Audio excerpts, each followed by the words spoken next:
Welcome to Tanked Up, the podcast about video games and beer. I'm Ben, and I'm here with Lucy. Hello. And Aadil. Hey. Hello, both. Hello. How are we all doing this week? How are you, Lucy? Okay. All things considered, I'm okay. Good. Everything's good. Yeah. Good. How about you, Aadil? Yeah, about the same. Fair. How about you, Ben? Yeah, probably about the same. Still working through lockdown with people in my house driving me nuts. But there's beers, so we're all good. Let's crack straight into what we're drinking. I'll start with you, Lucy. Water. Ah, you're having a water week. Yes. That's fair. You've drank all your nice beers, you've got none left. Yeah. That's such a shame. I'm waiting on a delivery from Attic, who started canning when all this went down. And Burning Soul started canning, and Yeah. these are empty. Were Burning Soul just doing the one? Was it a stout they were doing? The coconut porter that you had a few weeks ago, and the ice cream pale. Yeah, just ice cream pale. It's called. I like their can art. It's very pretty. So nice. But yeah, this is the first time they've been canning. But yeah, the coconut porter is still good, still nice. Ice cream pale. I think that's best to have in the summer. Just one at a time, because I find it a bit sweet. Fair. I bought 6 of them, so I'm going to drink them slowly, because they're a bit sweet. Yeah, that's fair enough. That's fair. Okay, I'm going to crack a beer open from a new brewery for me this week. Well, actually, both of my beers are new breweries that I've never had before. This is Leviathan Brewing. I think they've only just started putting stuff out. I've seen them a little bit on the socials, and Bottles and Books had them in. This one is called You and I Should Ride the Coast. It's a 6.5% IPA with Citra, Mosaic, and SiNKR. And it does have a very pleasant can. Considering, from what I can see on the socials. Oh, you got one too. Yeah, except I didn't put it in the fridge, so I guess I'll have this not on the podcast at some later date. That's fair. Yeah. That's fair. We should probably have coordinated when we're ordering from the same stock list. Yes, probably. Yeah, the interesting thing about Leviathan is on their socials, everything is either beer or metal. So I'm just down with that completely. Although the can art doesn't suggest that they're all into metal. But, I'll crack this one. Aadil, what are you drinking tonight? I think I'm going to start with Good Chemistry's Dark Energy. Yeah. Nice. It's Their black cans IPA. are so pretty. Yeah, right. Getting a little flare. It is 7% black IPA. Barley has been grown in space, meaning you could brew beer there if you really wanted to. Pairings are a rainy day, expansions, and keys. The stats are the OG is 1.064, the FG is 1.011, the IBU is 50, and it is a nice, healthy 448 milliliters. It is 92% hoppiness, 55% maltiness, 60% bitterness, 48% sweetness. An IPA from the dark side. Fruity and piney flavors from the Simcoe and Eureka hops, combined with the smooth roast of the malt. And that's actually all of. It's been so long since we've had a beer with legit reams of flavor text. It has. I'm trying to think. My the second beer I got does have a little bit of flavour text, but yeah, everyone is. I think we talked about it a few weeks back, didn't we? Everyone's electing to stick away from flavour text a little bit. Yep. But that's fine. I've just realised, Lucy, that Leviathan Brewing. I mean, they're probably not that close to you, but they're Sutton Coldfield. It's pretty close. Which is pretty close to you, isn't it? They're a Midlands brewery. I knew the name rang a bell. Yeah.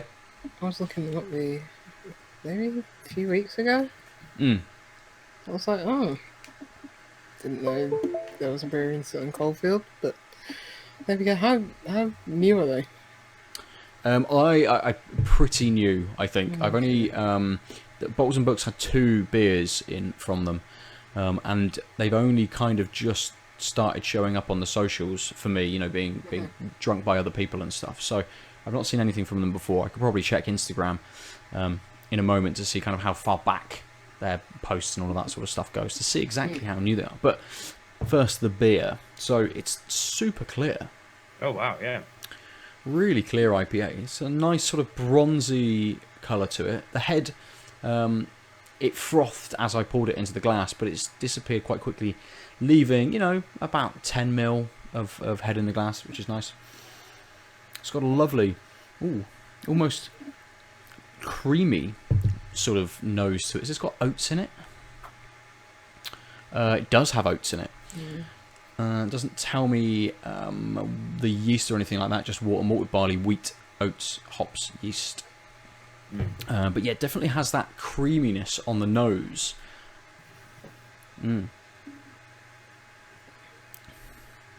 Oh, that's a bitter boy.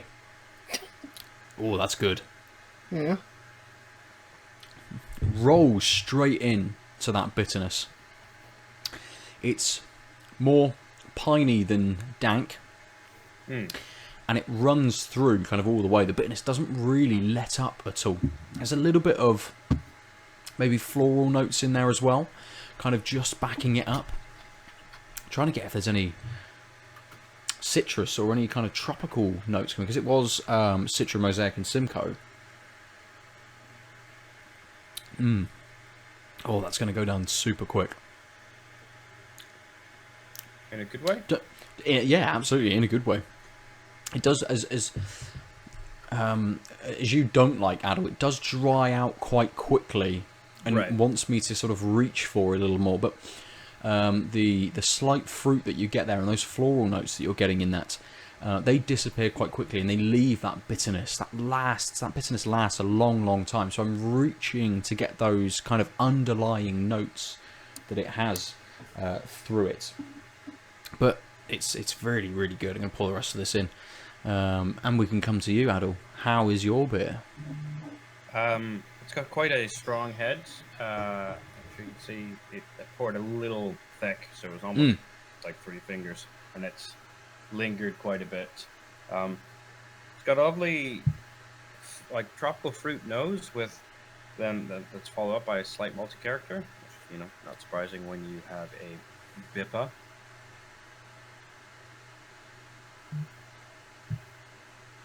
Oh, that's really good. It that fruitiness from the hops. What did it say? It was Eureka and Simcoe. Really lingers throughout. But the maltiness and it's got a nice viscosity to it, so it coats the tongue. Which helps spread the taste around. It finishes a touch bitter, but again with this like nice malty backbone. And actually, I think in the Reams of flavor text it said something about pininess, and there's a moment of pininess, but so far it's actually much more subdued, which I kind of like. I think there's enough going on with, like, it really tastes like a really heavily malted, fruity IPA, which is something that I really, really enjoy. Nice. Good chemistry, really good at getting that malty balance in. Even with their bigger hop profiles on some of their bigger beers, like Kokomo Weekend and stuff, they still have a really good malt backbone to their beers. Yeah, very much so. Oh, I'm going to remember the pictures matter.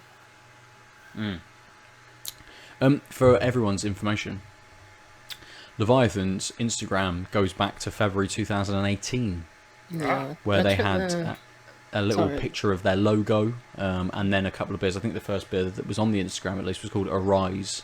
And then there's several since. So about 2 years. I checked their company size. They're incorporated in January 2018. Okay. I like the social media Ben style research, and then the actual corporate research of Lucy's. Like, it definitely didn't exist before this point because it wasn't officially available. Yeah, absolutely. Yeah, that's good. Nice. Right, where shall we start this week? I'm kind of not bowing out this week, but I've had a week of playing almost absolutely nothing. Just rolling around in Call of Duty, Warzone, getting shot some more, and progressing very, very slowly through Final Fantasy VII. Yeah. I have not much to report either, but I do think you should let me know next time you're playing, because my sleep habits have been terrible, so I'm usually awake in the night times. And I haven't played a Warzone yet. Actually, I think the 2 games I've been are games that are making me miss kind of a more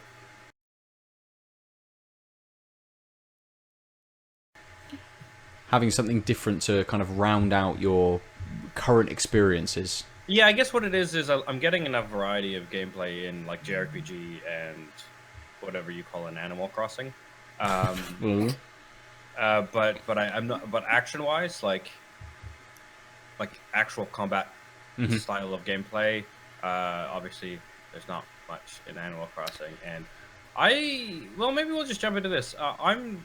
I like the idea of the FF7 remake gameplay, but I'm struggling with balancing. Maybe just because I'm a noob now, I haven't played games so long, but like just balancing like moves versus spells, and also just making sure that like Tifa doesn't get beat up as she rushes in to fight a monster. Yeah. And I glance over, it's like, oh, she's lost 400 health. And maybe it's just that I'm being too precious about my MP. So such that it's like, why are my characters getting beat up as much as maybe I just want them not to?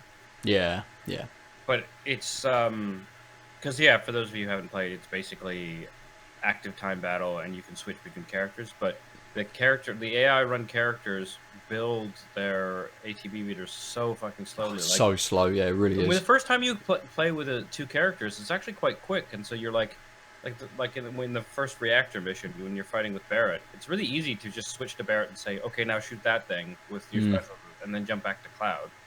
And since then, I found it that like basically every time I've built 2 whole meters with Cloud, used a move, and I'm like, oh, I should check my other characters, and they still don't have a full meter, and I'm like, I guess I thought like the whole point of using the L2 and R2 is to quickly throw out moves that you want them to do, but every move is governed by the ATB meter. Can't use a potion, can't use a spell, can't use a special move until that thing rolls out. Yeah. I've been playing it in kind of a way, and I completely understand what you mean, and I think it's been built in a way that they're trying to encourage you to jump between those characters.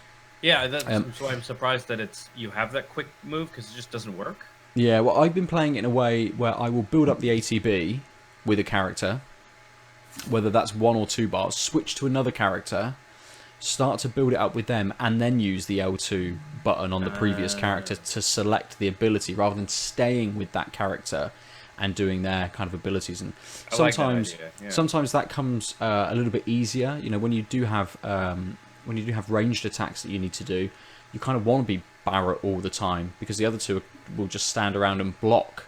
They can't build up their ATB because they've got nothing to hit. Yeah. They can sort of jump into the air and attack things. It's a little bit slower to attack that kind of way. I find that really shitty, especially considering how many aerial enemies you fight before you lots. get Barrett back. Yeah. And you're like, I didn't know you could jump 40 meters in the air, but also sometimes you can't. If they're not on a... if they're not over ground, then you can't attack them. So I've got to the point where I've been fighting the Airbuster, which is one of the bosses in the Reactor 5. Yeah, and an OG, not easy boss. Yeah, absolutely, yeah, not a new boss. And that boss does move over off the walkway that you're fighting them on. So you get to a point where you just can't attack with Cloud or Tifa, and you have to switch to Barrett, which is fine. And it's knowing that actually materia placement is quite important, that you can't just go, right, you have fire, you have this, you have this. You want to think, well, there's a lot of mechs around, so someone needs lightning, but maybe it should be someone that's not going to be able to kind of reach people as easily all the time. So, alternatively, balance that with someone, that, someone who can build up ATVs, so you can exactly, actually do the yes, damage, yeah. right? Yeah, so it's an interesting mix, the different systems and the way that they've changed the game from 7. I think it definitely takes a bit of getting used to. It took me a while to figure out kind of how I felt comfortable playing, and it can feel very, very frenetic, and like everything's going a little bit too quickly, almost in a very, very different way to what you're almost saying with wanting to play something like Warzone, a very different kind of frenetic experience. I mean, so one thing is, the weird thing is, like, I think I enjoy Tifa's combat the most, and maybe I just need to be flipping different materia to her. But I find in order to get anything out of Cloud, I need to use him a lot more. And then it's just, as I said, then it's just like switching back so that she doesn't get super broken up. But then it's like, okay, switch back to Tifa, build up some stuff, use a potion, uppercut, and then leave again. And it's like, well, I kind of like that. Like, I was hoping, given how variable the play styles are for Barret, Tifa, and Cloud, I was hoping that you could kind of just be like, well, I enjoy this playstyle the most, so I'll start piloting most battles with this person and then switch. And it seems maybe I just was hoping it would have more flexibility than it was. Yeah, that's fair.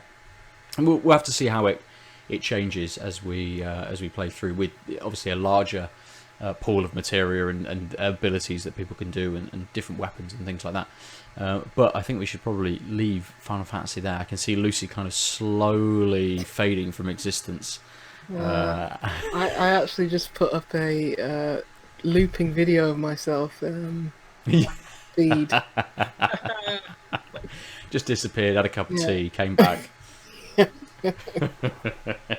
I think, Lucy, what we might have to do is just have like Final Fantasy 7 Corner, where we do like 3 minutes Final Fantasy update, because you lot talk about it for as long as you well, want. it's crazy because it's obviously it's this expanded experience from the original game, which has been expanded out to 30 or 40 hours.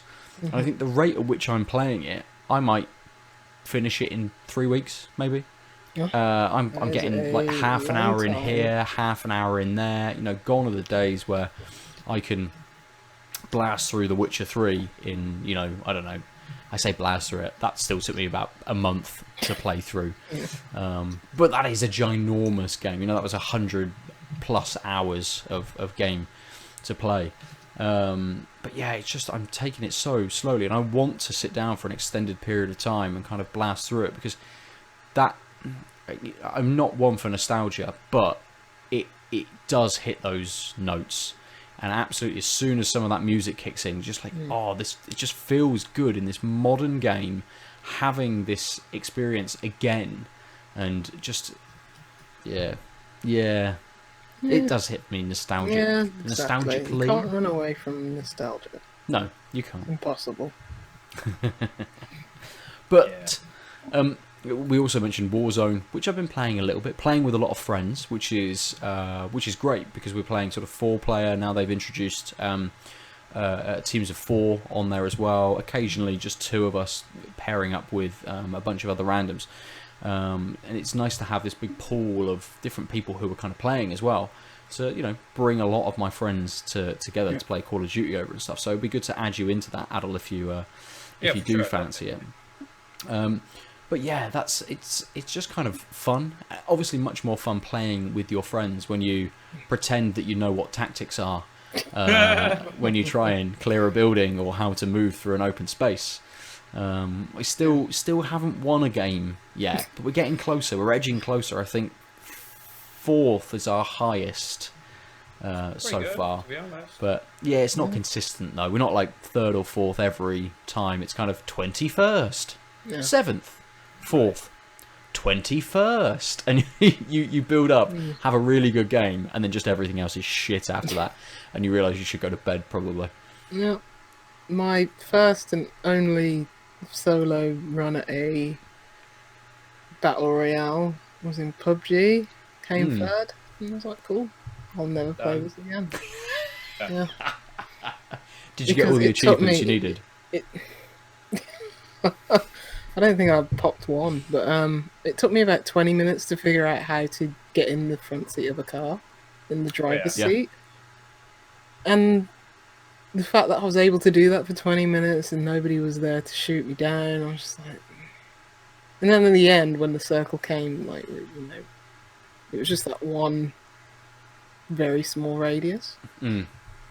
I just kept driving around in this car until somebody shot me, you know, so...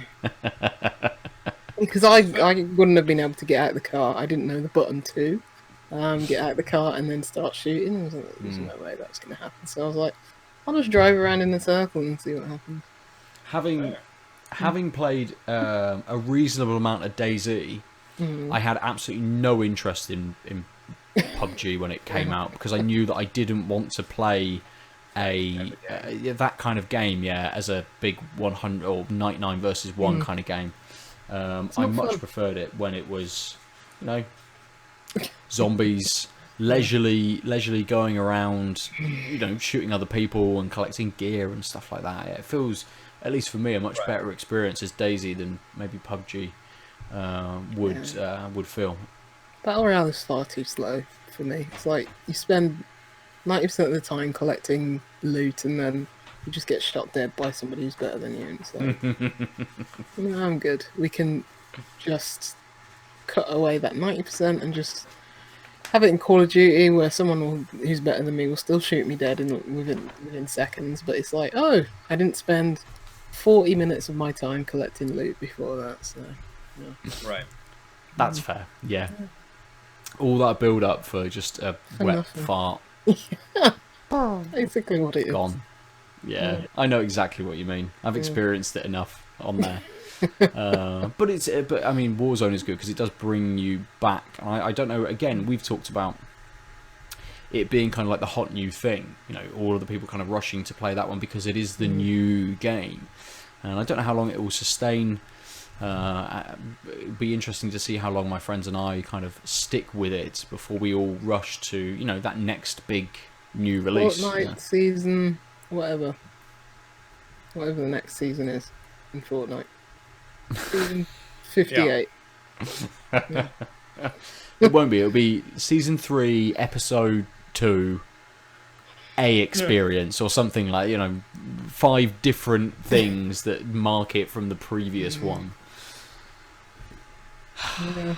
Bloody kids and their kid games, No. Just like Animal Crossing. That's a kid game, isn't it? All about a failed economy and slave labour. I mean, you're not wrong. Yeah. We did start talking about this last week. I would say slave labor.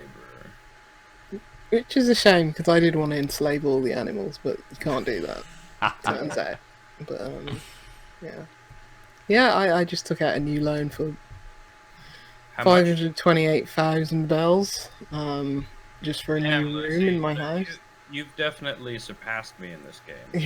Yeah. Yes. I've put some time into it. I've probably put in at least 20 hours, I'd say, at this point.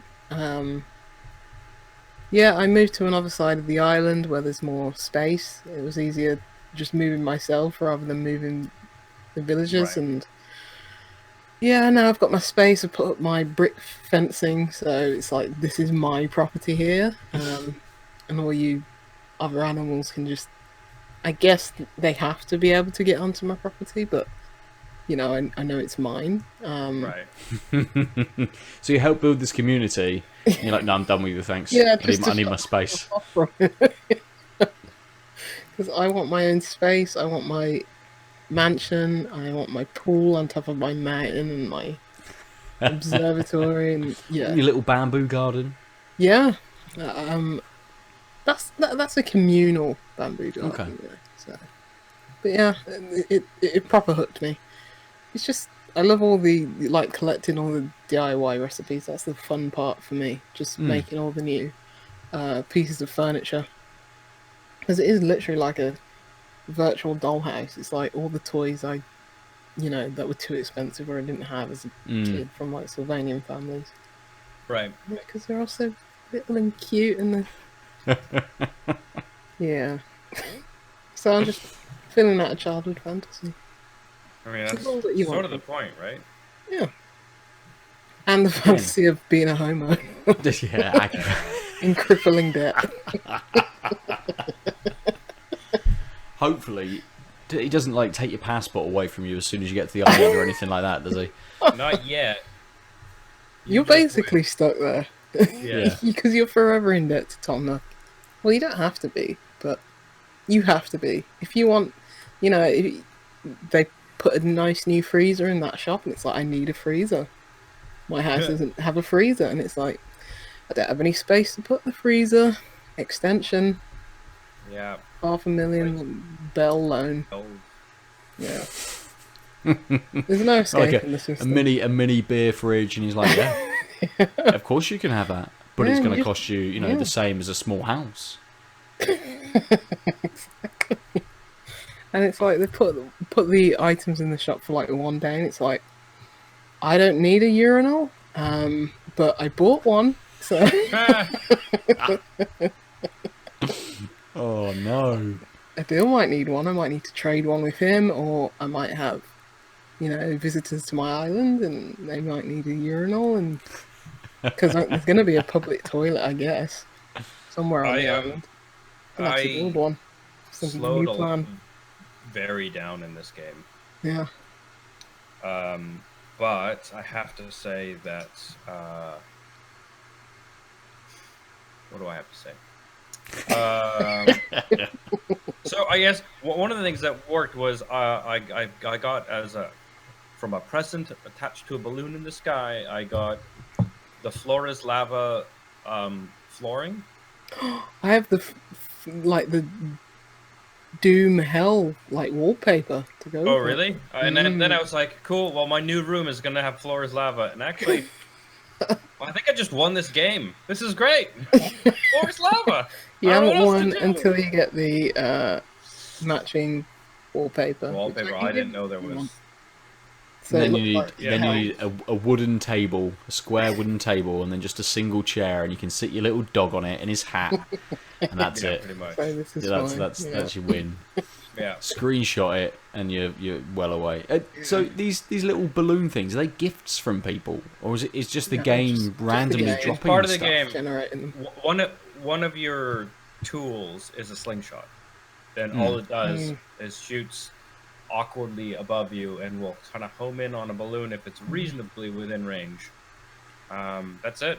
That's how that gameplay element works. Although I did learn a hot tip, which is if you don't want to lose your ability to slingshot, when you get to the point where you're about to get the miles for the last stamp on slingshotting things, if you take those miles, it stops sending you balloons.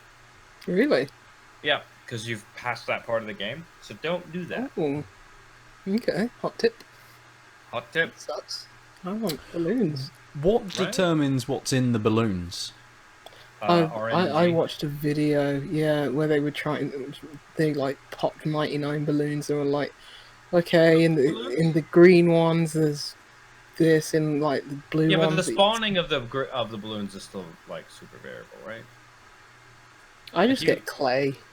Really? I usually get DIY recipes make all the for pots you want. random gear that I don't want. Yeah, I get random DIY recipes. I only have one duplicate DIY recipe so far, so it's pretty good. Yeah, and it all fucking confuses me. What's going on? You have to be within the cult of Animal Crossing to understand all this. But once you're in, you're in. How are we moving this way with games? It was the same with Death Stranding, wasn't it? Completely incomprehensible to anyone that hasn't actually played the game. And yet people that play the game are like, oh yeah, I'm a delivery man. Oh, absolutely. Fucking 400 hours. I deliver all those parcels. I'll do it. I'll connect America again. No problem. I don't know. There's layers to this game, even though it's very simple to understand. It's I think it's the whole fandom around it as well, and stuff like that. Yeah. But yeah, you get it when you. It's very telling that my Facebook on Sundays all day Oh, long God. is about the fucking turnips because I have friends who play Animal Crossing across the world. I bought some turnips, but turnip. I've never bought turnips because I keep not being awake before noon on Sundays. Well, you've got to look outside the game and at yourself. You know, or I haven't I forgot that it's Sunday and haven't yeah. the turnip seller hides somewhere on the island roughly. Really? Well, they're just like I found they're at a random spot. It's not she like they're was like basically outside my front door, oh nice. just ready to sell those turnips. Still So hiding, just poorly. One of the I'm things gonna that I end have up selling noticed, them at a loss though, so probably. one of the things I've noticed is how much like late stage capitalist tendencies are built in this, and then something in me is just like, no. So like, I finally unlocked building a second bridge, and so I set up the second bridge, and then it's like you need to give 130,000 bells to this dude, but this dude is like this weird, short, little orange cactus dude who kind of looks like a cactuar and constantly dances. And I'm like, you know what? I value your presence more than a bridge. I'm never paying you. I've now abducted you to wait for money. That's how I'm playing this game. Yeah. Apparently, So there is a slave economy in the game then. No, I think he's probably gets Tom paid. Nook is paying him to wait to get materials. Yeah. But I was like, one of the things is like, yeah, building bridges would be fine for the other animals, but I don't care about them because they're just AI. And I really like using the pole to jump over rivers. Why would I ruin that for myself? It gets a bit tedious eventually, but No. well, for Like me one of it the few did. things I consistently enjoy Like about using the game is, ladders. like running around. Oh, the ladders are really annoying. Yeah. It's because like as long as you're close to a river, it'll vault you over. But the ladder, you need to if you're not like flush with the vertical plane, like if you're facing like that, it just doesn't work. And then you're like, Yeah, that's why the first thing I'm building is a slope, just- and it's the work. I'm just gonna wait until I've got unlocked terraforming and just get Terraforming. rid of the top layer. And Makes sense. But I'm I'm not- not. I love how this I want is my- like Death Stranding. You have to actually navigate no. the terrain with ladders and things like that. This is the It's a Strand post-Strand game. It's a Strand second game. Strand game. Yeah. Animal Crossing New Stranding. But yeah, I'm paying like the world's highest council tax to get that slope built. It's like, oh, other people can donate, but it's like, come on, it's really Don't. Yeah. putting That's 128,000 bells into this stupid thing. I mean, that's one of the things I really 200,000. dislike is how it pretends like the other animals on the Yeah, on but the they island don't donate. care. But like, One did give me a cooker. But, so they give you you know. shit, but I don't like the lie at the heart of the game that Tom Nook used to tell you that other people will give supplies and money to these upgrades, and it's just you. Just say you're the mayor, you gotta wrangle these things up. I imagine this is what people in like the a higher tax bracket feel. They're like, oh, look at everybody else, they're not paying their tax. Yeah, I earn like how much from But selling Lucy, a water I pump? learned that because like I work thousands of every bells. day digging and knocking trees for branches and finding shit. What do these kids do? Nothing. True. My goddamn elephant just walks around talking about working out all the time. Yeah, everyone's got the bro. Like I almost my bro villager is like a teddy bear, and his name's Teddy. Ugh. And when I first met him, I was like, "You're cool. You're a teddy, and you're named Teddy. You come live next to me." And Oh then, no, I yeah, find no one close to me. And then yesterday, I almost like evicted him from my island. But I was like, no. I'll just move instead. Wow, that is super passive aggressive. I'm the mayor. I just moved there. Yeah. So my He island. just keeps coming up and saying, "Do you even lift, bro?"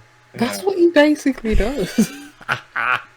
You wait for someone in their game to have just a jacked kangaroo that does that all the time. Well, the thing is, like, the personas are randomized across the animals. So, like, if I go to your island and meet an elephant, it won't be a bro elephant, or it might not be a bro elephant. Yeah. Mm-hmm.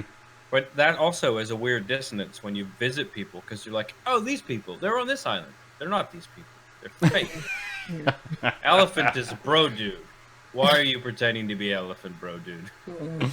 So it's more like almost like the Truman Show, where you've got your own weird scripted Yeah. island, and everyone else is I mean, living this odd existence. I feel like it's just a testament to how little Nintendo thinks about the online experience, that they didn't think, we're giving everyone the same sets of villagers, but randomizing their personality traits. Also, they don't recognize you. It's like, so are you, like, leaving my island every day to hang out on this island? And you're pretending not to lift? You're just like some nerd who happens to be built? Is this your favorite island? Am I just a workout island? Yeah, that's Animal Crossing. What an odd game. But Yeah. Lucy, I need to visit your island. Because the first time I visited you, you were still in a tent, I think. And then you send me a screenshot, and it's like, oh yeah, I've got bamboo walls and a Zen garden. I'm like, I've built zero fencing. I just don't care.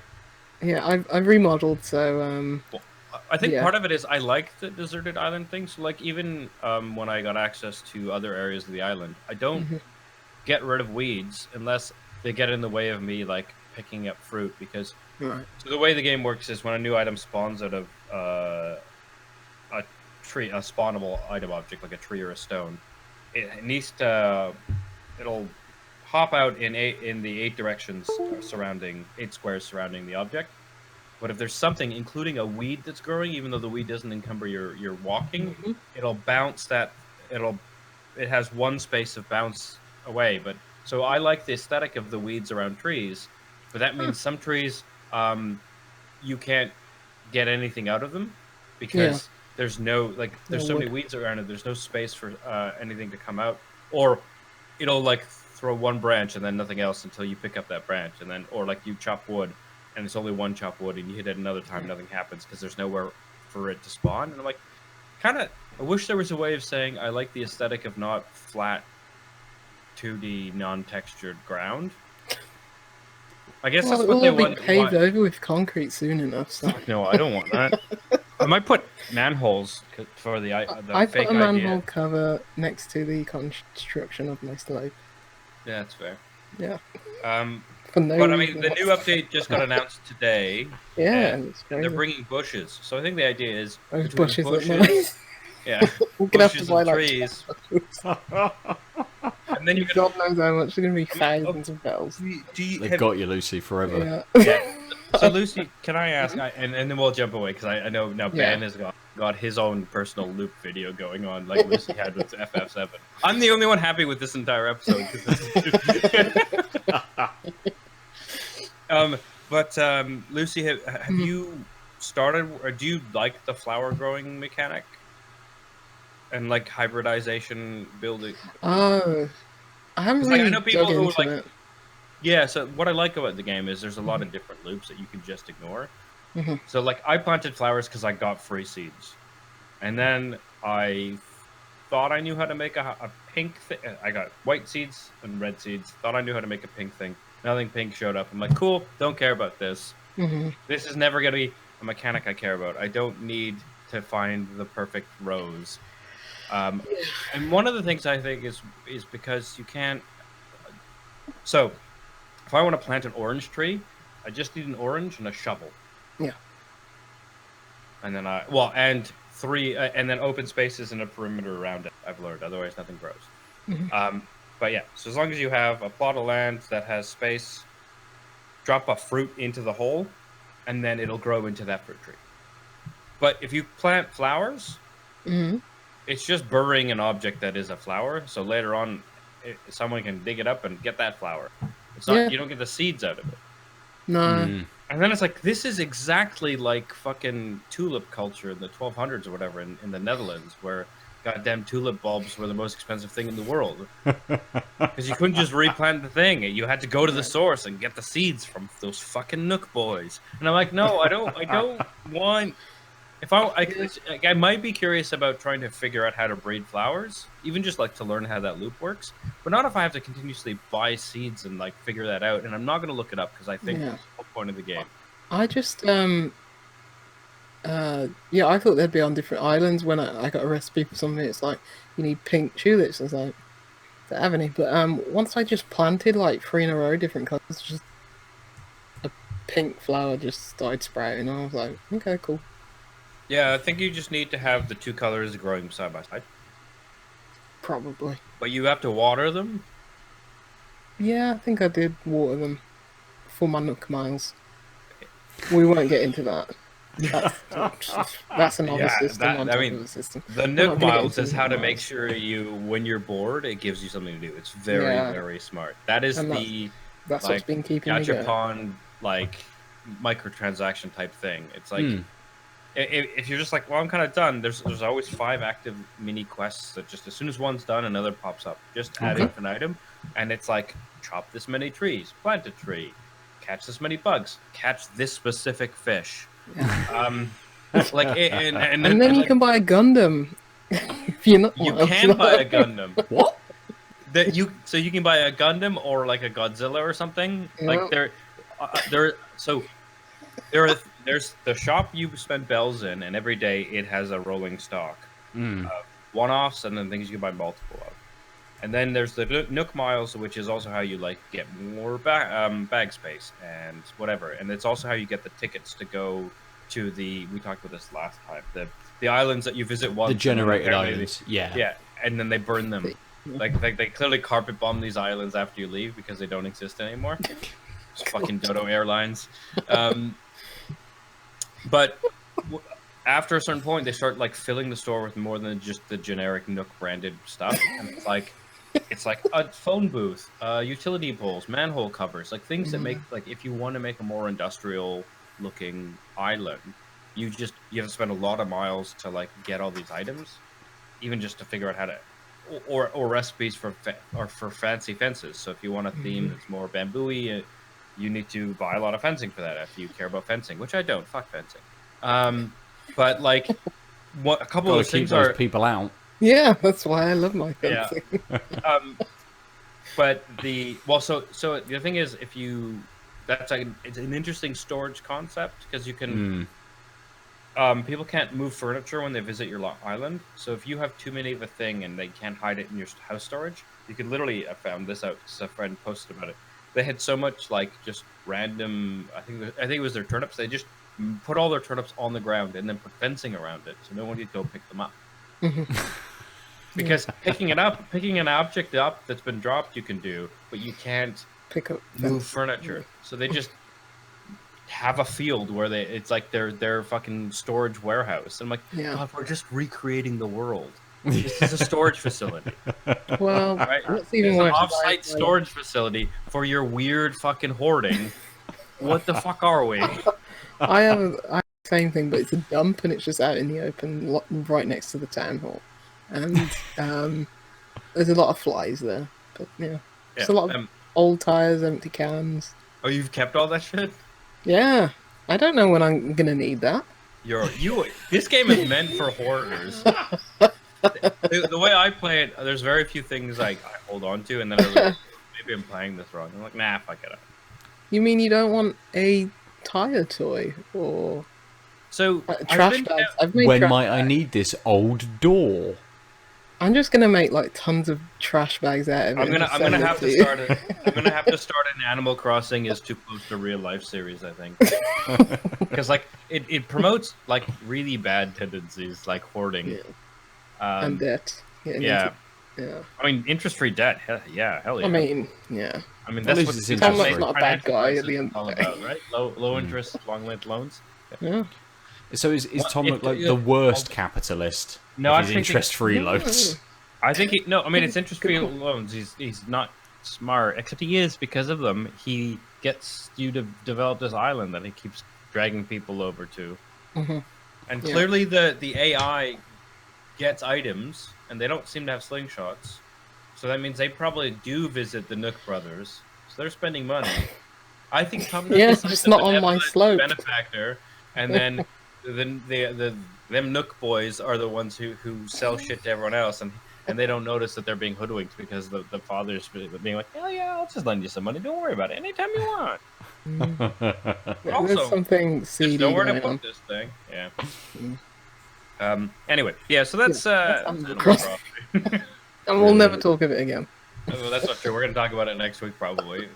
Animal like, Crossing corner as well. We need Yeah. 4 corners for the podcast. Final Fantasy, Animal Crossing. We'll come to the rest. We'll come to the rest. Beer and whatever else. Yeah.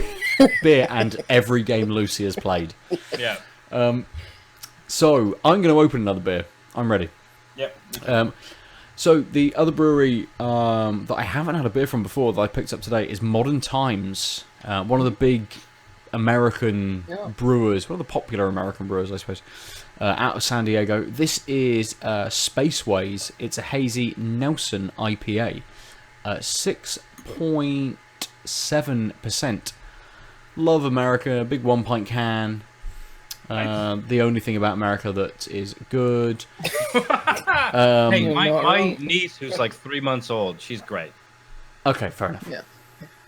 The Also, my second sister lives thing about America that's good. there. Yeah, shut up. So, Modern Times put some info on their can. I've got SRM/Gold 5, IBUs 50, Final Gravity 1.012. It's got Nelson, Motueka, and Simcoe in it. The malts are 2-row, white wheat, flaked oats, and dextra pills. And it says this delectable hazy IPA is packed to the brim with mountains of Nelson, Motueka, and Simcoe hops, and fermented with London 3 yeast, or London III yeast, yielding a brilliant profile replete with mango, nectarine, and bright lime zest character. Prepare your flavour receptacles for an astonishing thrill ride through a garden of tropical delights. Very nice. Yeah, I like their beers. The few that I've had. Yeah, and I really like their can art. Did it Very say simple. Spaceways? So there again, Aadil. Did that say Spaceways on the can? Yeah, that's the name of the beer, Spaceways. Yeah, okay. Must have not heard. Yeah, they're very highly rated over in America. Yeah. Yeah.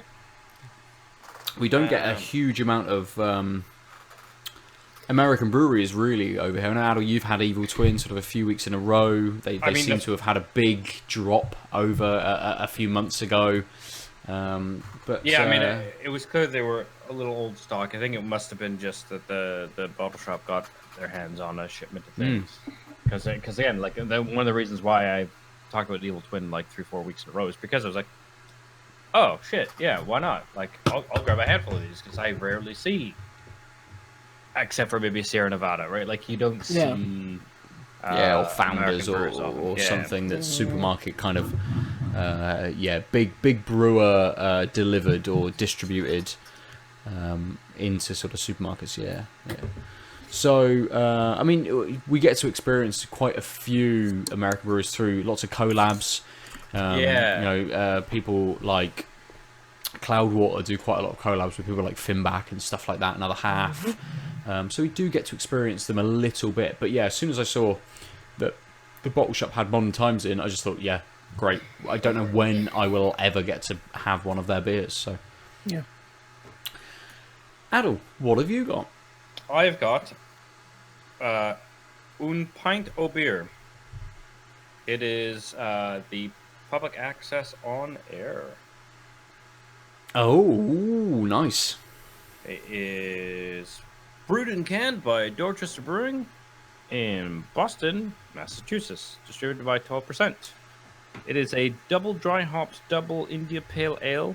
It is 8% per volume, and it is a weird can called public access on air because it looks like I don't know. Sorry, I turned off the autofocus, but it's like an astronaut spacewalking, but through a tear in the can.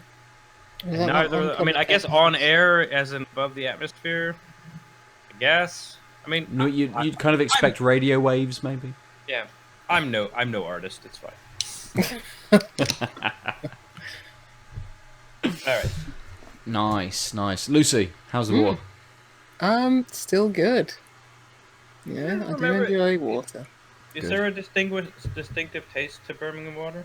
Yes, it's much better than London water, for example. Higher up north you go, the better the water tastes. It's indisputable. More towards the springs, the foothills of various places. What's your opinion of Bristolian water? Maybe I didn't drink much of it because we're just drinking beer. Forgetful. Forgettable, I think you mean. I don't Yes, know. Have yeah. I ever had? I don't know. I don't remember. Mm. I'd have to come down and sample it for properly. You know? Well, we'll see. You could try. The police will tell you to go home. But Will they though, Yeah, true. Ben? Will they? I mean, they're supposed. Yeah. they We will. should. They will. Yeah, if they're around. I hear sirens all the time at the moment. They're bloody non-stop. Every hour I hear a siren at the moment. Right. Beers. Yeah. So, Spaceways. Oh, both the spacey beers. Doesn't have a big nose to it. Hmm. I know it says it's got 3, I think it's stated 3 hops on the back. Yeah, Nelson, Yeah. Motueka and Simcoe. But on the front, it says Nelson. So I imagine that's the largest quantity Primary hop. Yeah. that they've brewed with. But not getting much on the nose at all. It's that's a lovely flavour though. It's a bit more hazy. Again, as it's stated on the can, it is hazy. It's a very similar colour to the Leviathan beer as well. A little bronze to it, but But yeah, you're right. It's a yellowy beer, but boy, does it look totally different with that haziness Yeah. versus that clarity. Yeah, Like, absolutely. it's like night and day on the clarity side. and it's night and day in the flavour as well. 2 IPAs, roughly the same percent. I know that it's a different hop profile for each.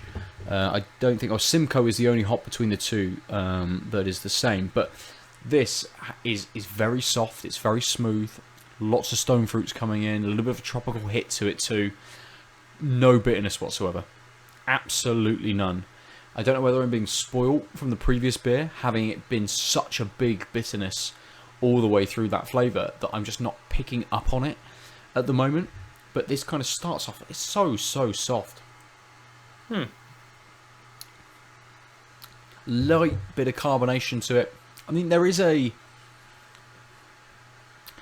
this kind of piney note to it.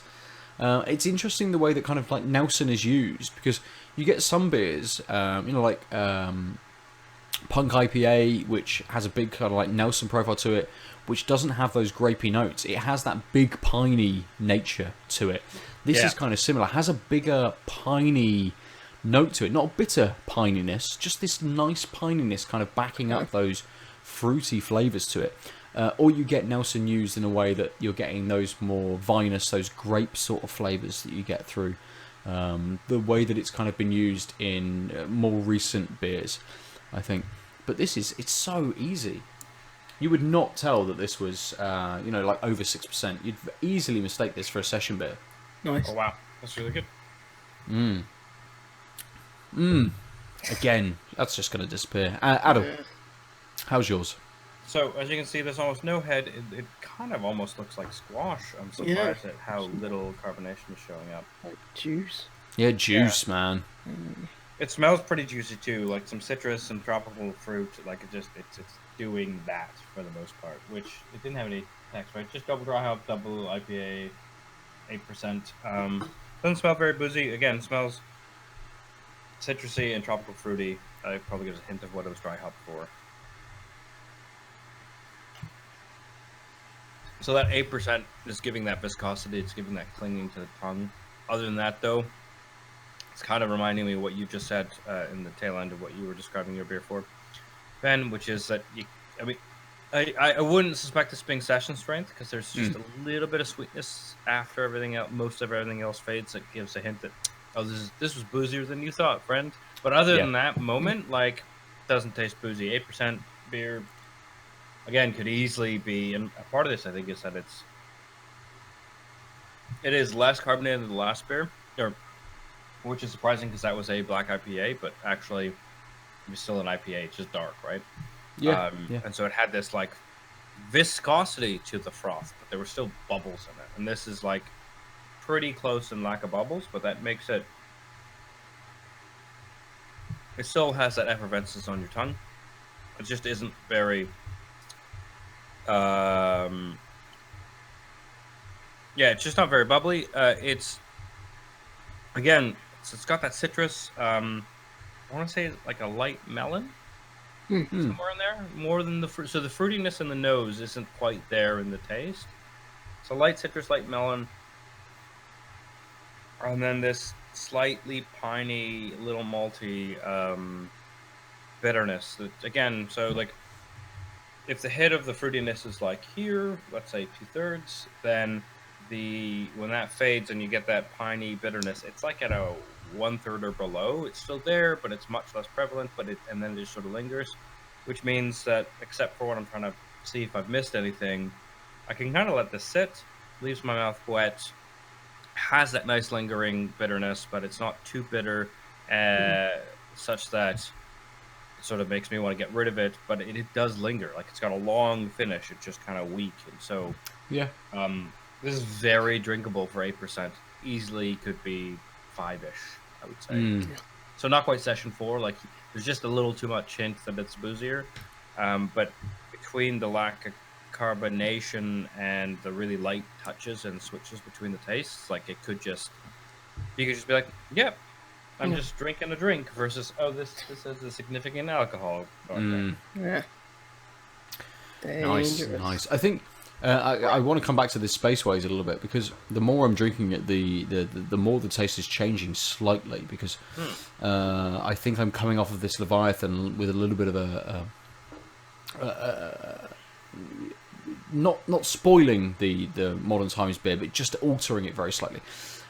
And the more I drink this Modern Times, the more my palate gets accustomed to it, the juicier it sort of feels, and that bigger the beer kind of feels as well. So coming back to it being that sort of almost 7% kind of IPA, the body and the sort of the sweetness that have now crept in a little bit more do just have notes of that being a little bit kind of bigger. And those tropical notes do sit quite well. And that pininess is actually... it's not quite as prevalent as it was on those first few sips. It's actually faded just that little bit to allow other things to come through. It's still just there, but the other tropical flavours are kind of creeping in a little bit more. And they are doing it slowly, but it's nice. Nice to have a beer that kind of changes a little bit. Hopefully not too spoilt from the previous beer, but... So... we'll drink these exceedingly quickly. Lucy, let's come to you. What have you been up to? What have you been doing, apart from Animal Crossing?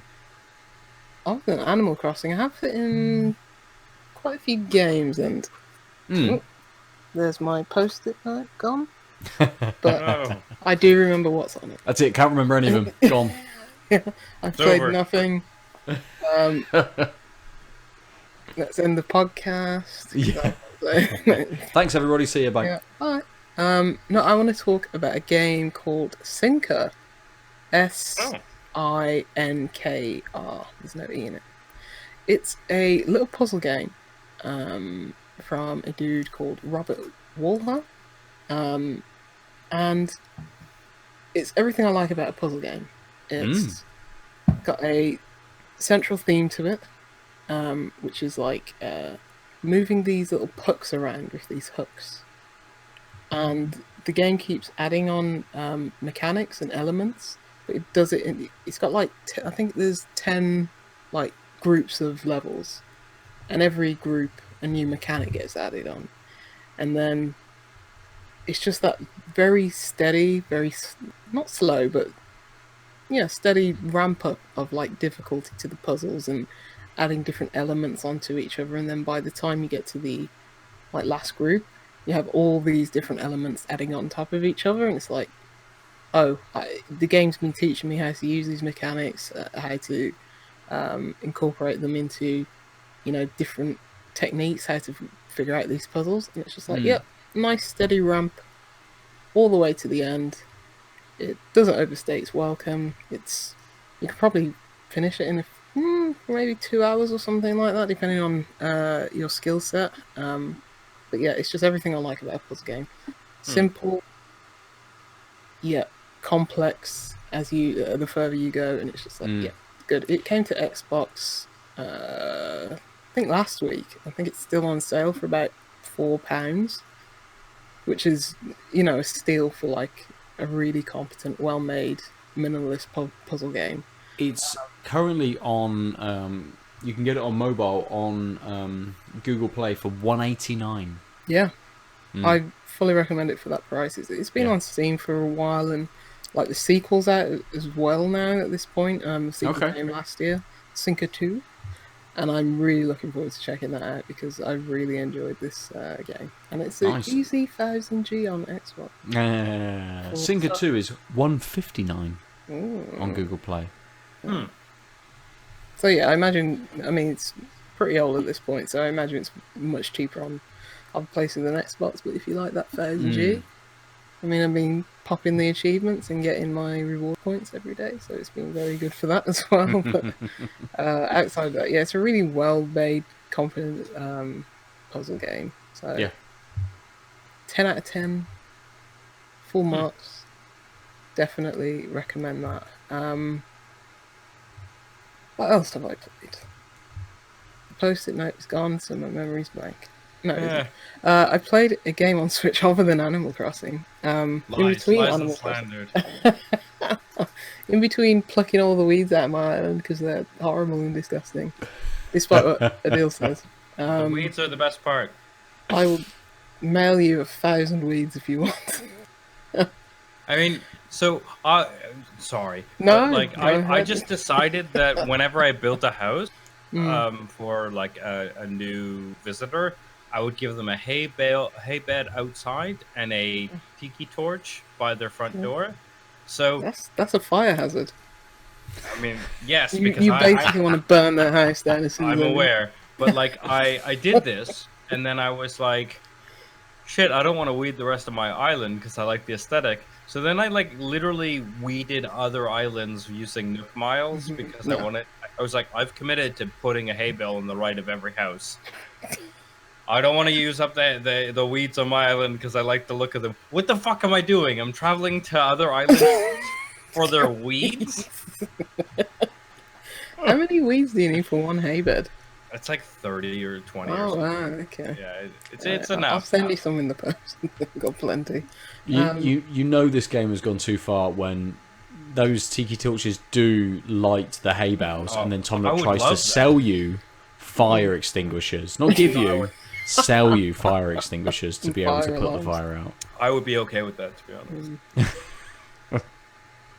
It's not quite Breath of the Wild where that would actually happen.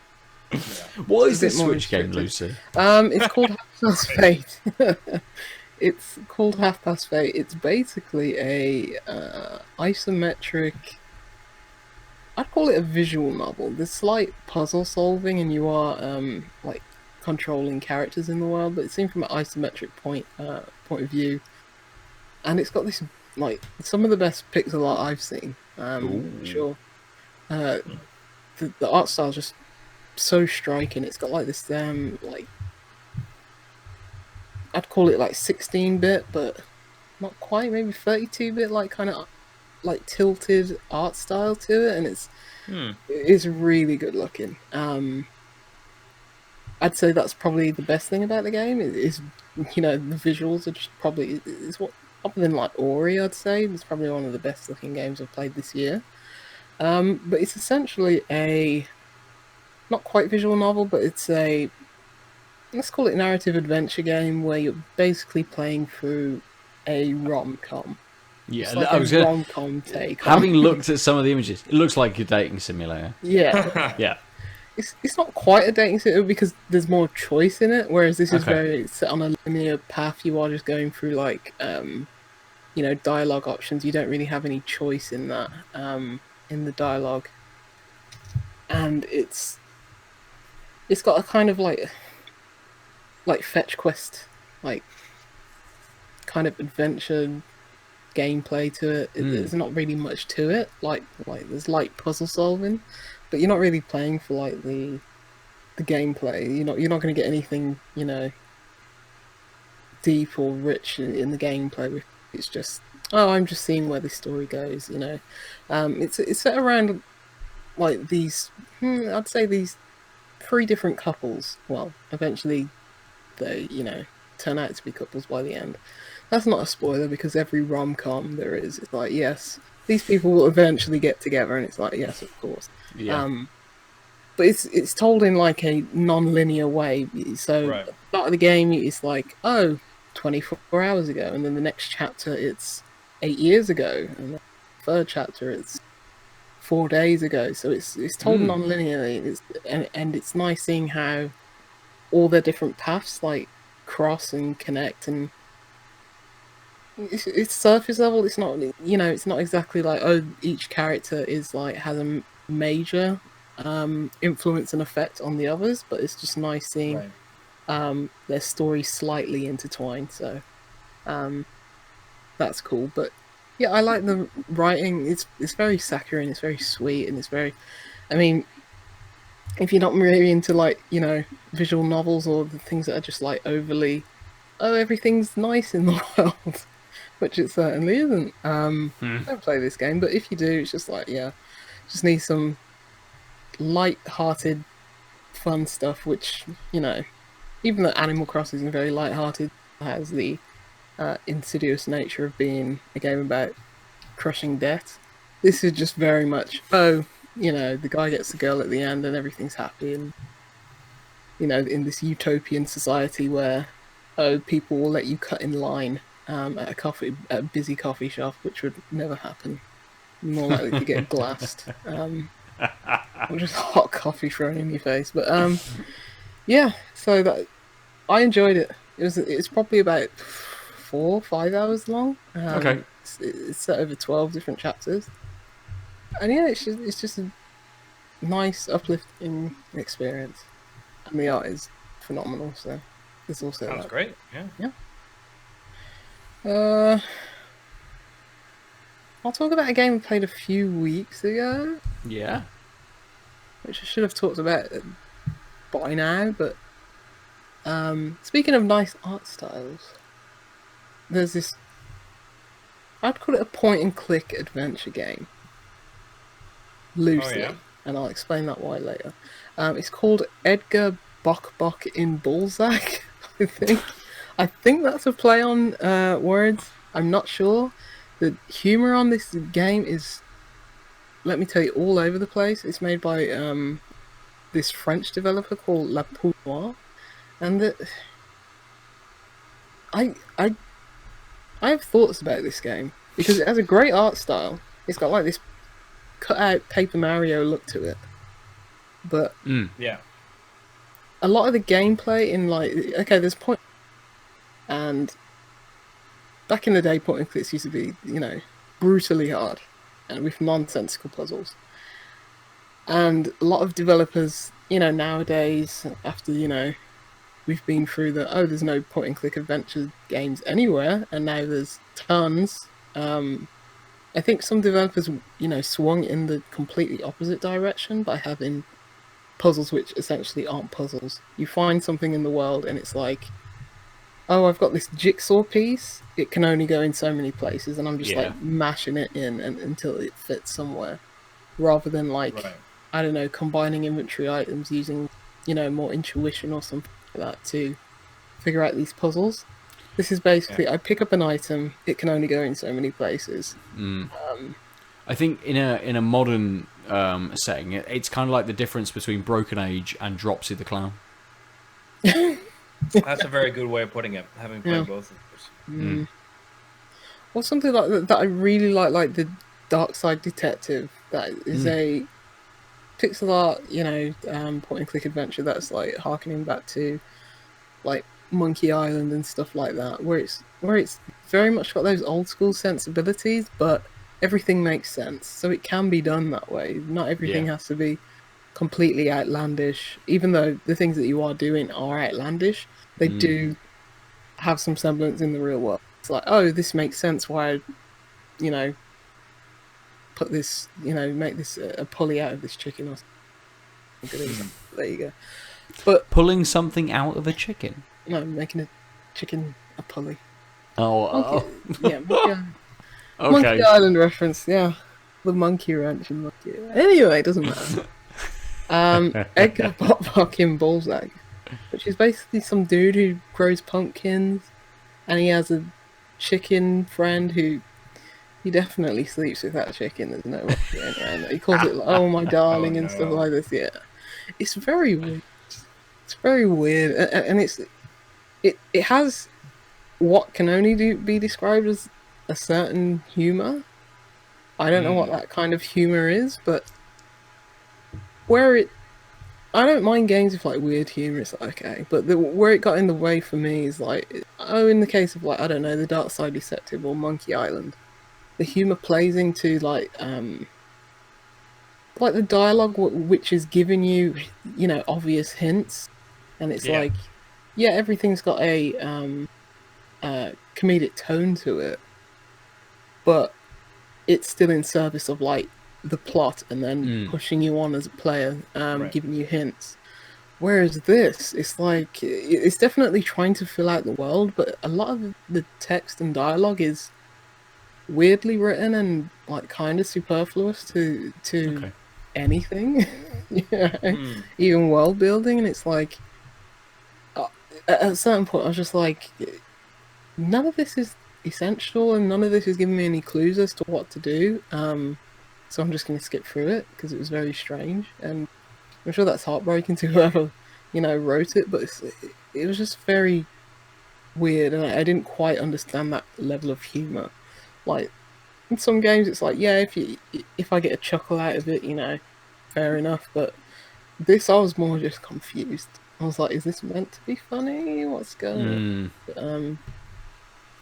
But other than like, I think it's well received on like, but I can never trust Steam and their, you know, especially for like point and click adventures.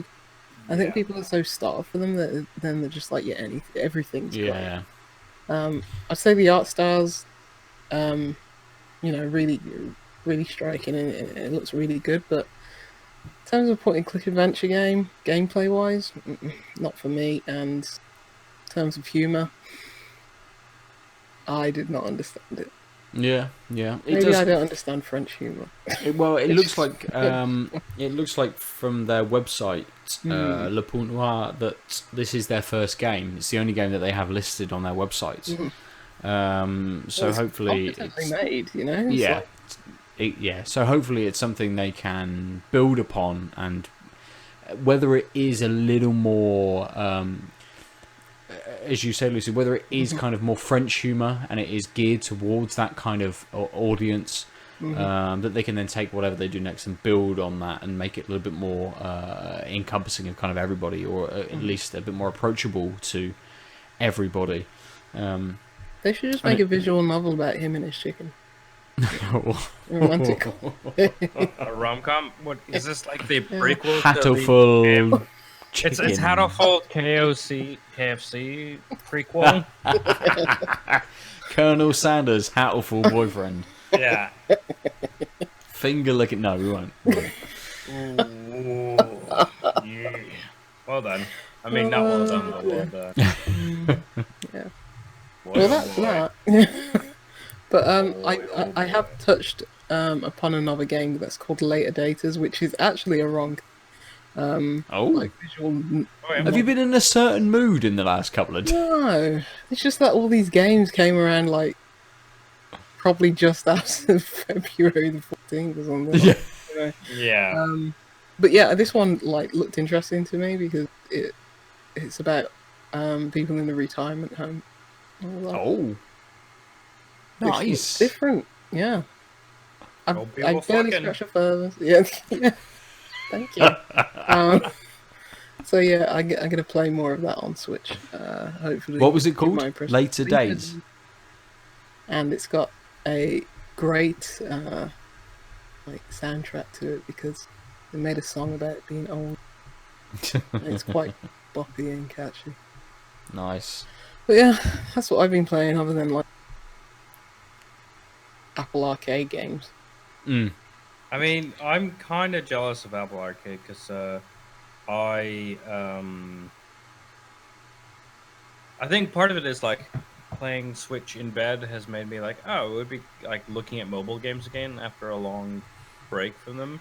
Yeah. And I mean, I guess I don't know how much time we have.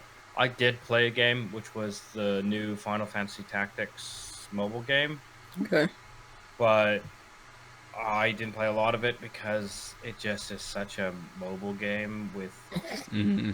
Free to play nonsense. Yeah, and I don't even know how bad it is. I see, like, I've played these games before, so it's like, oh, you've unlocked 5 shards of this character. I'm like, cool. So that means I probably need like 50 to get it to level 2 and 250 to get it level 3, and then I'm not even out of the like. There's like 14 tutorial levels, and I'm like, oh, I really like the idea. Like the tutorial levels are like there's really cool like situational synergy and elemental weaknesses and strengths and when to use an ability versus a base attack, and like, oh, this is really layered. But also, every time I log in, I get all these weird bonus rewards, and then I'm told, and it's just like, no.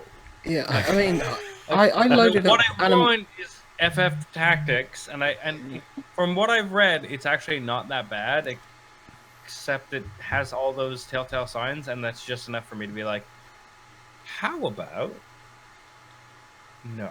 How about I charge my PSP or my Vita and I play FF Tactics? Yeah, because I loaded up like Animal Crossing Pocket Camp because I just saw on like the. Because you were not done with Animal Crossing. You're like, what if I had another gameplay loop? Another set of weird things where it's like, I don't have the right wallpaper, I guess, what am I going to do?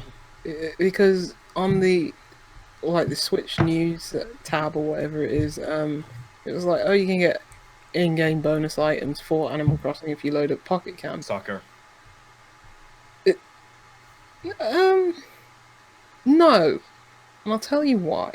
Yeah, cool. Because I was looking, I read the news article and it was like, oh, just go to the in-game menu and copy down the code that's there.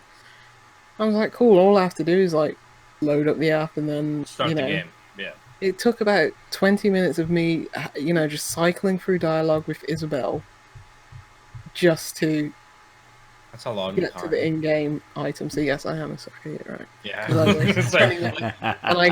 You had me until you're like, hey, it took 20 minutes. I'm like, yeah, but I got like a cool sign that said campsite. My turn. Also, have you told everyone what your town name is? Oh, remember. Booty. Yeah, it's just Booty. Yeah, Pretty it's great. funny. Yeah.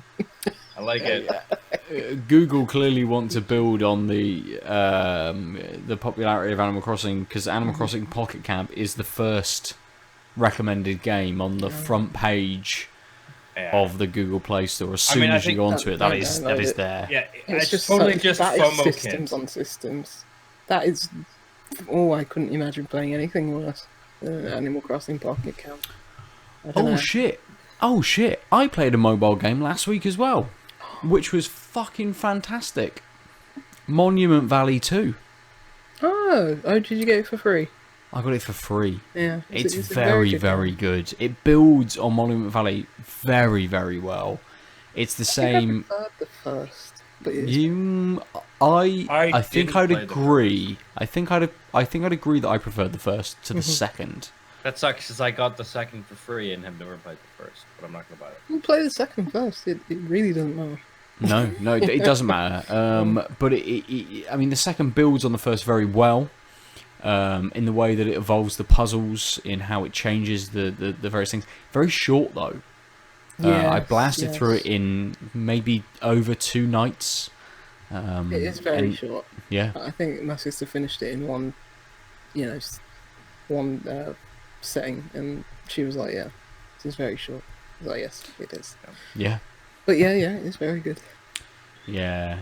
Those puzzles work very well, but and they change quite well as you progress through the game and make them a little bit harder. But none of them were very taxing. No, I don't think I ever spent very long. More approachable. The second one. Sure. Absolutely, yeah, and it brings in elements of the first game as well. Recognizable kind of elements, characters as well from the first game that tie in nicely to kind of the progression that you're doing.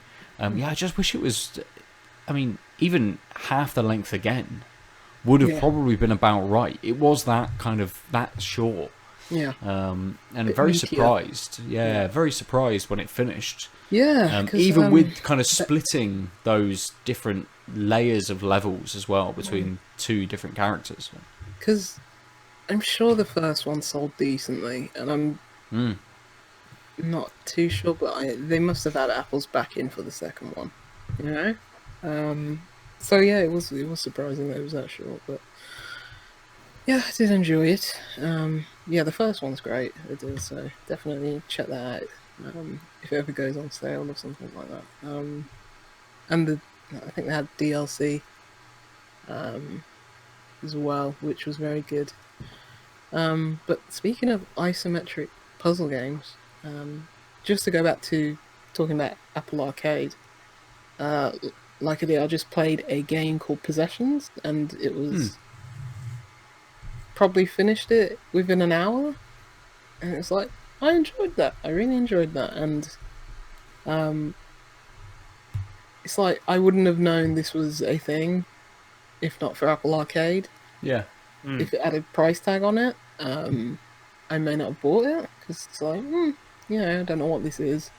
There's not many reviews out there for it, but yeah, it's really enjoyable. It's basically you're looking at these little dioramas from this, isometric view of just these, normal rooms in a house, and you're just changing this perspective, just like rotating the room so that different objects, which are like at the start of the level, just floating in midair. So you're changing this perspective, and so it's like, oh, now the TV is lined up on the TV cabinet when I look at the room from this angle. And it's like that pops in, and you do that 4 times per level. And I think it's got 30 levels in it. Took me an hour.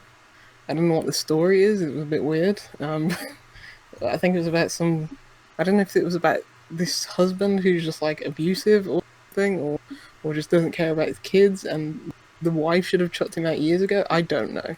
I have no idea what the story is, but it has a nice, nice color palette and nice little diorama rooms, and the puzzle gameplay is quite. It's got an AR mode as well, which is kind of cool. But yeah, it's just in and out. Said what it needs to say, which I wasn't sure what it was, but the puzzles were good, and that was it. Nice. Lucid Labs. Did you talking kind of like Apple Arcade and that sort of style puzzle kind of games? Did you? I was just looking at US2 games, games that they played. Did you play Assemble with Care? Yes, which came to Apple Arcade last year. Yeah. Yeah, that was probably about 2 hours, I guess. But it was a. I'm not sure if I talked about it on the podcast. I might have, but it's basically a.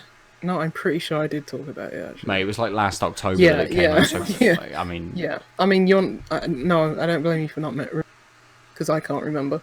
But for a more in-depth talk about it, I guess go check out that episode, whichever one it was. Episodes from last October. Yeah.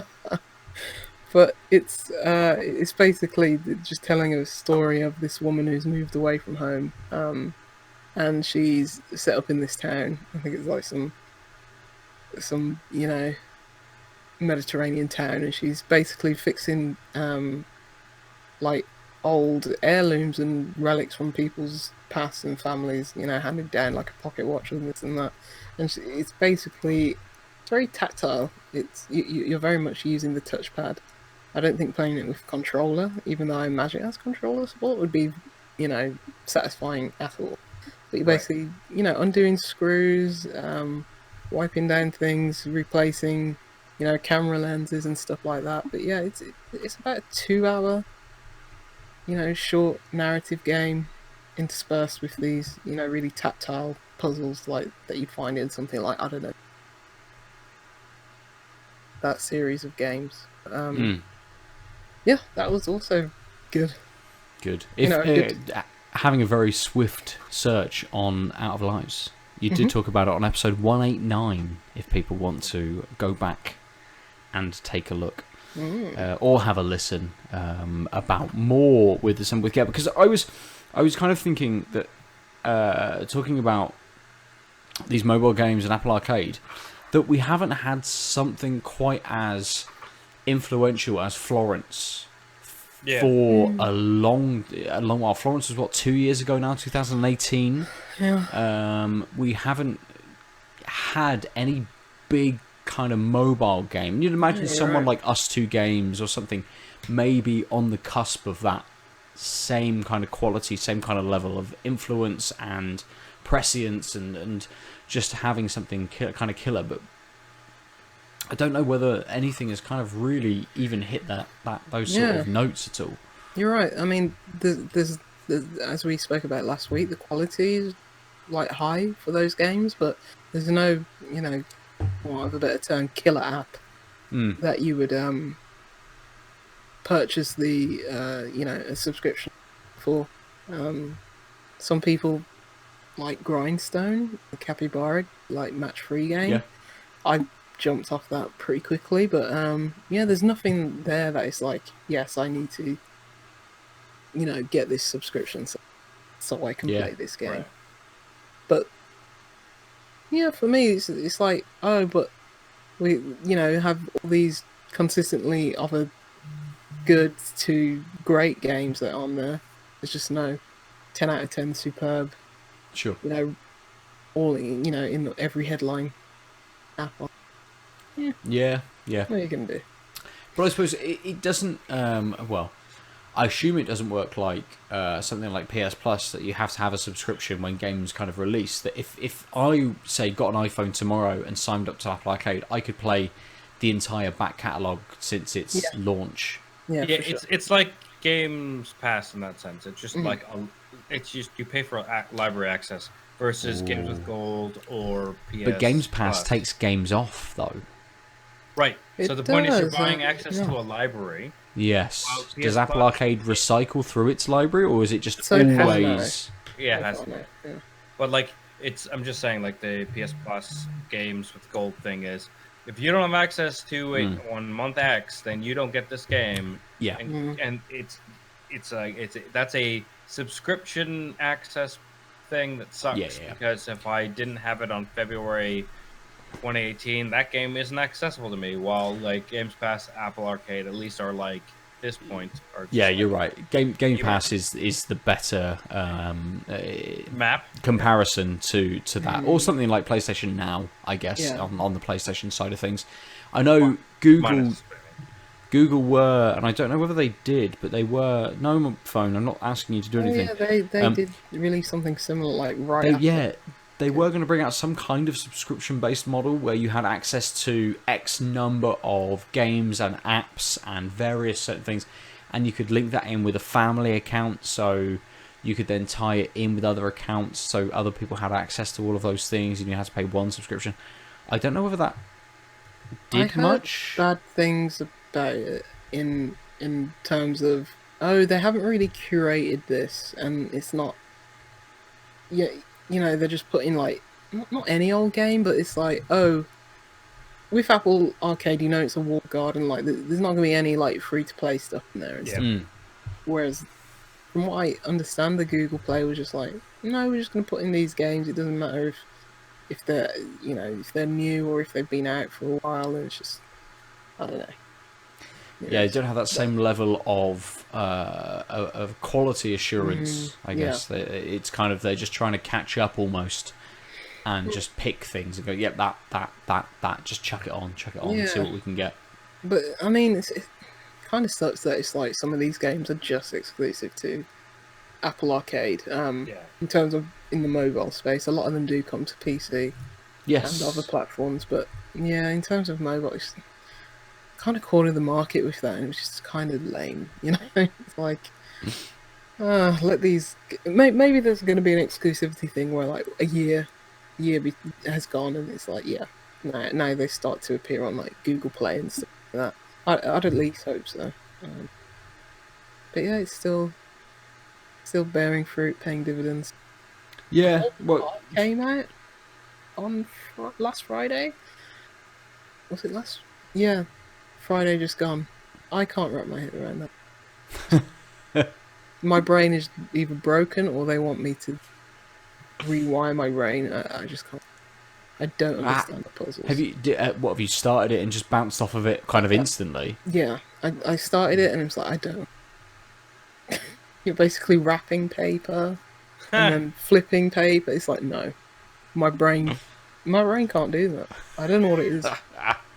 And I know what kind of puzzle game I just can't play now. Yeah. Because it's like, when you're flipping it around, it's like the other side, it's like mirror image. And no. No. It got good reviews, but I cannot play that game. Yeah, yeah.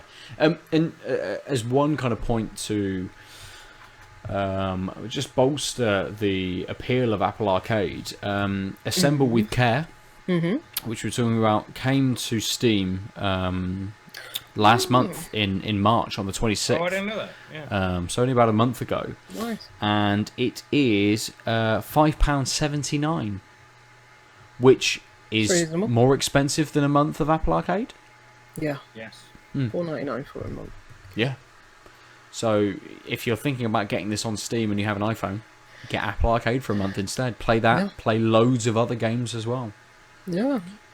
There's a lot of games on there. I'm still Good. working my way through. So is that us for this week? I think so, yeah. That sentence came out Talk quite about it. hard, so it probably is. We could talk about tons of more iPhone games, but I think the listeners will just be like, I'm good. Yeah, we're done. And you're like, I played this. Yeah. It was fine. I played this. Yeah. Yeah. Very Little Nightmares. Cool. When's Little Nightmares 2 coming out? Oh, God knows. What's right? Very Little At this Nightmares? point. Oh, it's like an isometric version of Nightmares on iPhone. I paid half price for it, which is reasonable because I think it was like £7 full price. It just reminded me how much I like Little Nightmares. So it's a decent perfect game. like holdover game Yeah. to just sure. keep that in the mind and make you excited for the next game. Yeah, I'm really looking forward. Good. So, Aadil, you and I, let's talk about some beers. Yep. I think I'm going to kick in quickly because I have a clear beer this week that I would go to very, very easily. I mean, both beers were really nice. The Leviathan was a big, big bitter boy, and it was nice as an experience and to have that. But it isn't something I would grab Right. Yeah. a lot of. I would have it again, absolutely. If I saw it on tap somewhere, I would go for that beer. Default pursuit beer? Yes, absolutely. The Modern Times, the Spaceways, was just really good. Super soft, lots of flavour to it, and really, really easy. I would more than happily grab another can right now and just keep drinking it and continue drinking it for the rest of the night. One of the better beers I think I've had in the last few weeks, really. Nice. Just so soft and full of flavour. Nice. I suppose there is a reason why people like Modern Times and a lot of these bigger American breweries, or more popular American breweries, I'd say, not bigger, but more popular American breweries, are kind of always in conversation, because from this example, Modern Times making some very, very nice beer. In these modern times. Exactly. So that's mine for this week. Aadil, how about you? I really like both my beers. I think I'm gonna have to skew local with the Dark Energy by Good Chemistry, which I really like the public access. I thought the fact that you could have a pint of double dry hopped IPA that had this like really nice tropical, slightly malty, balanced beer was really good, but ultimately, like, the black IPA just from Good Chemistry just did a lot more safely. Yeah, it's 7% versus 8, if you care. But it just was more nuanced. There more beer was happening. There's more like interesting things, and I think the clincher for me was the fact that even though it's a black IPA, like, I would get a second. Like, Yeah. Nice. it's the right balance of IPA and maltiness that is a black IPA, such that it's not like novelty. If that makes Yeah. sense. So I would easily grab either secondarily, but like this is the black IPA, the dark energy is way more impressive for a.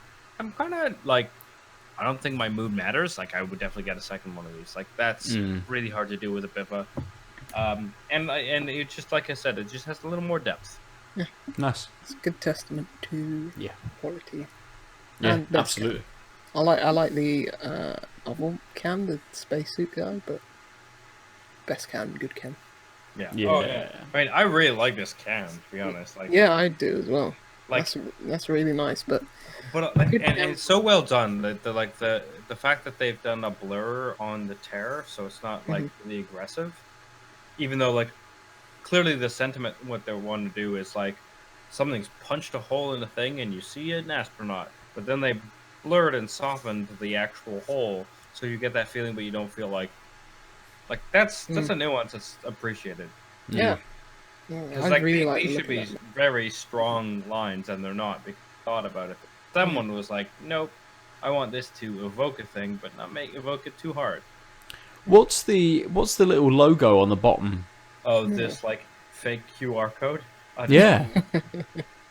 I mean, what Yeah. really drives me nuts is it feels like the printer just stopped here. Like, I want this to be complete, and it's not. That And is I'm sure that's a design for a t-shirt in Animal Crossing. yeah, it definitely is. It's like, hey, do you wanna like a stranded astronaut on your Animal Crossing chest? Scan this. Well, have you seen my Samus top? The scanning is very good. Yeah. It looks good. Yeah. I mean, that's a next week topic of customization. Yeah, I've just unlocked the Able Sisters shop. I think- really enjoy how I've had it for like a full week before Lucy, and she's completely outpaced me. Like, I don't know what she just said. Like, I don't know what she meant. I haven't been playing the game a lot the past week, and I haven't been paying attention to the world, so I've got no There's a like. close shop awaiting you. Yeah, If we're going to talk customization, I think we have to get Lauren back on because she's got some crazy pictures Oh, of her yes. cats, we and definitely wallpaper, did get and Lauren t-shirts back on and for shit like multiple that. reasons, but also because she's playing the shit out of this game.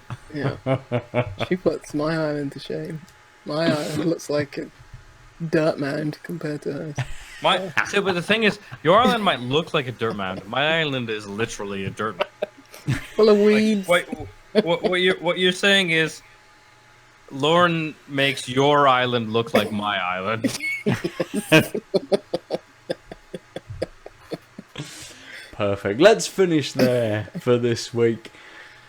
If you want to get hold of all of us, we are at TankedUpCast on Instagram and on Twitter. I'm at Nova_47, almost everywhere. Lucy, where can people get you? Juicy Loose 9 everywhere. Good. Aadil, where can people get you? I don't want to tell you. No, I'm the Omniarch on all of the things except Twitch, which I've actually been watching. So you can watch me at _Omniarch. It's not a euphemism, he's streaming on. Yeah, but also I think next week we're gonna try and see if we can live stream the podcast as well. Oh. But yeah. So I'm the Omniarch, TheOmniarch on all of the things. You can also catch us on our Instagram that Ben actually bothers to do the things on because, well, I'm terrible at it and Lucy's better, or worse. I can't tell. But yeah. Worse. I'm worse at everything. So Apart from Animal Crossing. yeah, I will say one thing, which is we've been around for a while, and if you do listen, giving a review on whatever your podcast platform of choice is really helps us, because as an older podcast with a niche viewership, like, the algorithms aren't friendly, and this is the way to like promote it. But also, I think it's just like, look, I think we have at least a minimum level of entertainment value for people who like beer and video games, and 3. like, Yeah, that's a thing that like some people want right now, and like being able to spread that might be useful, and also I think we'd all love to hear from you and also new voices, and go forward, but interact with us, I guess. Absolutely, absolutely. You can do that again in various different ways. You can find Out of Lives on Facebook and comment on any of the Tanked Up posts of the episode posts that we put up. Yeah. You can come to the Out of Lives Discord as well. You can go to outoflives.net and comment on the Tanked Up posts that we put up too. We have various channels in the Discord. There's video games. There's a beer channel. There's a philosophy channel if you want to chat to Aadil and all of his philosophy friends. Yeah, the philosophy channel isn't actually chatting philosophy. It's just literally that segment of new users doing their own chatting shit. So, like, don't be afraid of that channel. If you want to join that specific population in doing generic video game shit, we do a group watch of a movie that is usually available on UK Netflix on Fridays. On Mondays and Sundays, I tend to run something like Jackbox or whatever on the Discord. You guys are all more than welcome to join. We always have, it's not like we're on max users, but it's basically I've committed to on Sundays and on Mondays because of like just different commitments of people populations who want to hang out. I'm like, cool, well, why don't we try this thing out? And then eventually these people fade and like join us. Like if you want to, we tried to do Cards Against Humanity on Monday. Well, Cards Against Humanity knockoff because clearly playcards.io or whatever the website was got fucking told off because then now they're like, can't remember what they call it, but it's some knockoff name of cards, and it's like, well, you just changed the title of the cards. You definitely were like, we'll just copy Cards Against Humanity because they like open licensing, so we could just put that online. And they were like, no, you can print that shit off, but you can't just make an online game with our title. I'm like, cool, we'll just change the label. Now they're purple cards, and all the prompts are the same. Anyway, that. I mean, so basically we're doing things and also taking suggestions, but I'm always around on the Discord and happy to run some sort of games. I'm trying to figure out what the default is something like Scriblio, which is like online Pictionary. You can always join us on that. You don't need to be in the voice chat on the Discord, but it's kind of fun to do. But like, if you're just in those things, contact us or jump on the Discord and Yeah, absolutely. And as we've chatted about this evening with Call of Duty Warzone, if you're playing, you want to play with us or hook up with various different users, we have a Warzone chat on the Discord as well, and you can probably just pop in, say hey, and after the I'm 90 playing gig this evening. download. As the ginormous download, which is the whole fucking game. It's you have to download the entire game of Call of Duty Modern Warfare. They didn't find a way Warfare. to partition that at all. I mean, I think they it's not that they didn't find one. No, actually, I think they could have. It's just that's what I'm saying. They just chose not to. No, I think it's because like when they say, "Oh, Call of Duty's got a free weekend this weekend," it's to get in those Warzone players, and it's like, "Oh, I don't need to download a massive update. It's already there. Right. Get hooked to Rust." Right. Free for all on Rust. Done. 40 quid spanked, gone. Yeah. So, that's how you can get hold of all of us. Tell us about the beers you've been drinking. Tell us about the games you've been playing. For this week, we have been Tanked Up. Bye-bye. Bye. See you on Booty. Ciao. See you at Bristopia. And I'm not a baby, so I won't see you anyway. Oh, you can feel the jealousy just dripping. Don't you like the baby games? www.outoflives.net